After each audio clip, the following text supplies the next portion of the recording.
Thank you, Chairman Thompson, for calling today's hearing, and certainly thank you to our panel of witnesses. I'm glad we're having a hearing on ways we can improve the tax code for families and small businesses rather than wasting time on a rush to impeachment, which seems to be a high priority among some members. The Tax Cuts and Jobs Act was transformative legislation to provide tax relief to middle-class families, fix our broken tax code, and make American workers and companies competitive against foreign counterparts whose tax systems had become vastly more attractive to investment and growth.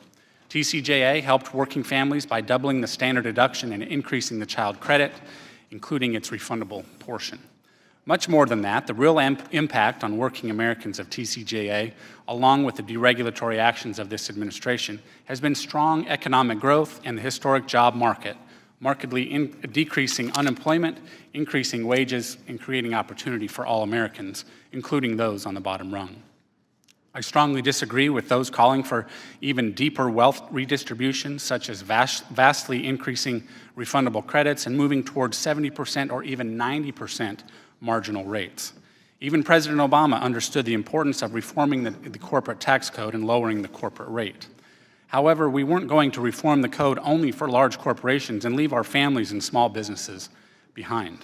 There is broad agreement we should continue to work to modernize our tax code, and that temporary tax policy is not optimal for anyone, families, businesses, or even us as policymakers.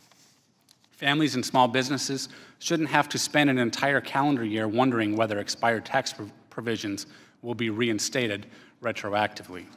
In the 115th Congress, we took a number of steps in an effort to address temporary tax policy. First, this subcommittee held an extensive hearing which provided stakeholders and interested parties the opportunity to step forward and discuss the future of these provisions. More than 20 parties have appeared before this subcommittee to begin this conversation. I encourage our colleagues who are new to this committee to review that hearing record. Second, we attempted to address concerns about temporary policy through two pieces of legislation. As part of Tax Reform 2.0, the House passed legislation to make permanent the tax relief provided to families and small businesses in the Tax Cuts and Jobs Act.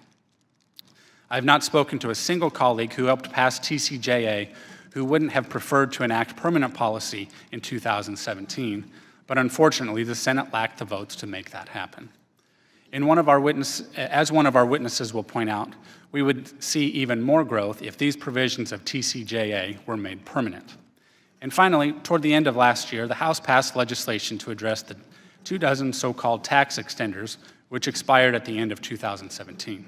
In particular, we should credit stakeholders interested in the short-line rail credit and biodiesel tax credit for stepping forward and bringing us constructive ideas to help provide long-term certainty to those provisions.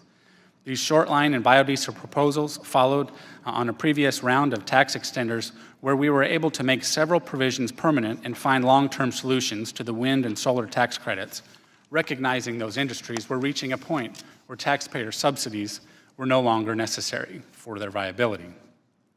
It is particularly disappointing we couldn't complete our work on extenders last year because these industries which worked with us in good faith are now in their 15th month without an extension and with no solution in sight. As this conversation moves forward, I believe we can continue to work together to find bipartisan solutions regarding the remaining extenders.